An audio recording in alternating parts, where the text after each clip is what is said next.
This is a required monthly test of the emergency alert system. Had this been an actual emergency or dangerous situation, official messages and directions would have followed the alert tones.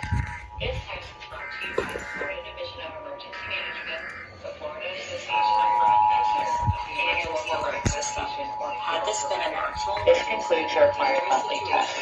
Official messages and directions would have followed the alert. This is a required monthly test of the emergency alert system.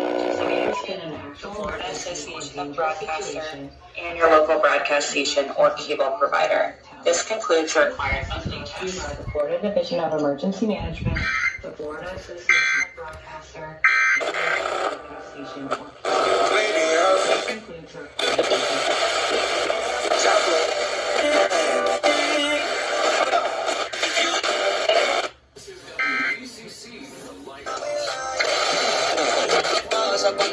Hardware for faithful support of the Lighthouse. WECC, serving Southeast Georgia since 1980.